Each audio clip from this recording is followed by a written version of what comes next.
there, guys, gals, and non-binary pals. GM Potter here. Welcome to my channel where I talk about books and bookish things. I upload on Tuesdays and Thursdays at noon Central Time. I am an independent author, an avid reader, and a cat mom of 4. And today we are going over what has become a very popular series from an indie series, and that is Dungeon Crawler Carl by Matt Dinniman. Let's get into it.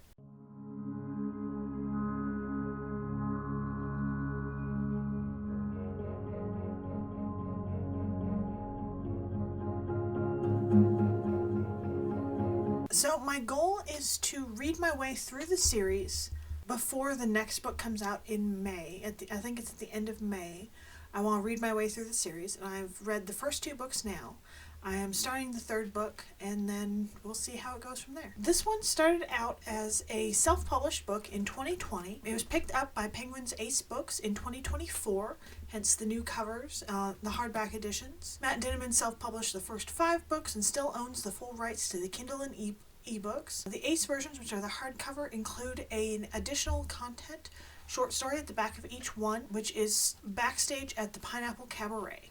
Let's jump in with the book. It's the most watched game show in the galaxy. In a flash, every human erected construction on Earth, from Buckingham Palace to the tiniest shreds of all the trucks and cars, collapses in a heap, sinking into the ground.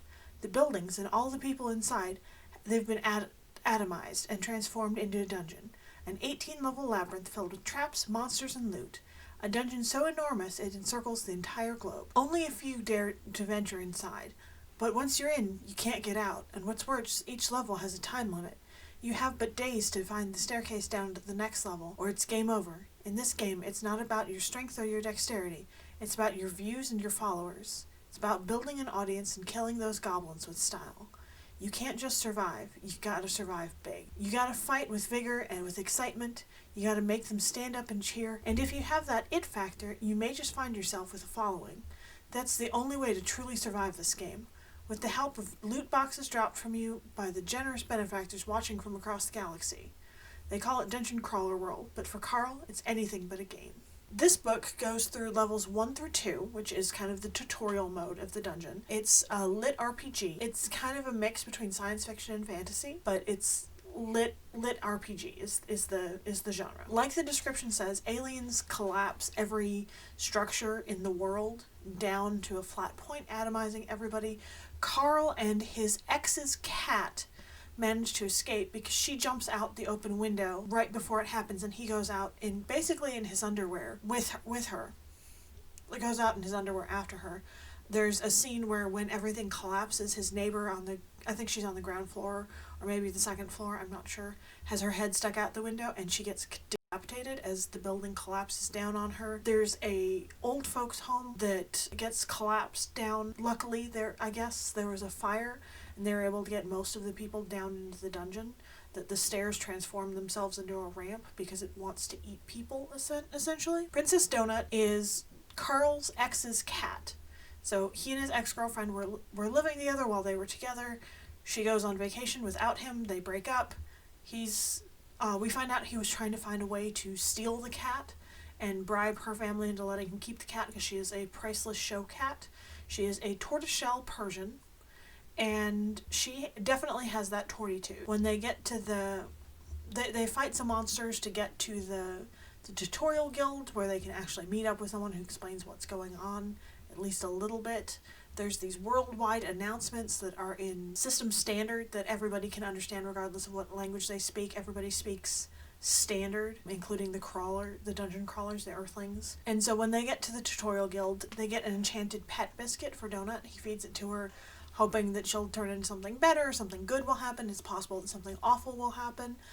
She turns into an enchanted cat and becomes a crawler in her own right.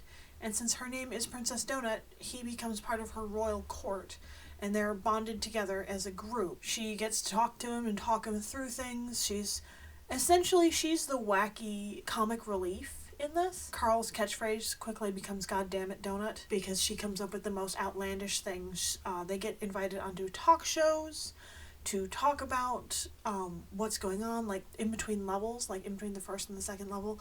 They're ripped out of reality and put onto a talk show where they get to talk about things. And this one is 5 stars for me. I really enjoyed it. I think I enjoyed the second book more, but I'll talk about that in another video. As of filming this has a 4.39 on Storygraph. I'm trying not to use Goodreads anymore. It's marked as adventurous, funny, dark and lighthearted are the big elements to the story. I would definitely say this is a black comedy because there's a lot of murder, death, kill going on in the book, and they're kind of forced into it. And one of the monsters they fight, I think she's a borough boss, that there's borough bosses, city bosses, country bosses. She seems like she is ripped from the world. She's a hoarder, and she speaks in Spanish, which Carl doesn't speak. But I speak enough Spanish to understand what she's saying, and it was a heartbreaking scene. It was heartbreaking for Carl, too, because she's a person, and she looks like a person. She's just giant, like a boss in a video game. It's set up that you think there's something more nefarious going on than what they want you to think. The system AI and the Borant Corporation, that each year there's a dungeon that they go through, and they're set up by a different corporation. And this season is the Borant Corporation. They're using this as a cash grab to stave off bankruptcy. I don't know if that's... So each season is produced by a different company. This season is the Borant Company. And it goes through a little bit about the company, and you can't disparage them because they're always listening, and there's problems with management and getting them booked on a different game show that's like problematic. I would say this one is a lot of fun to read. It's just it has heartbreaking moments wrapped in comedy. That there is a lot of comedy. It's really funny. It's a fun ride.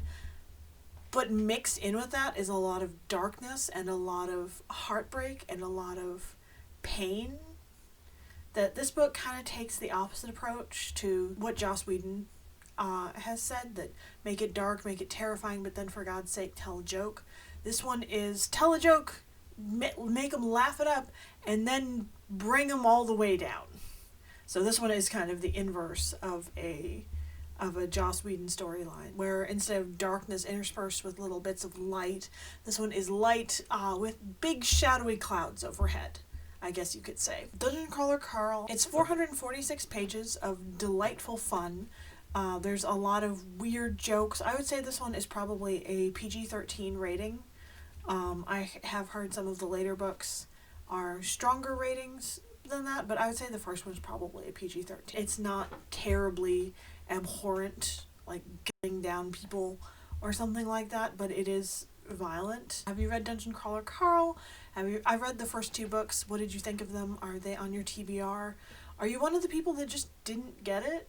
I'd love to hear what your thoughts are down below. Don't forget to like, share, and subscribe, and I'll see you in the next one. Bye.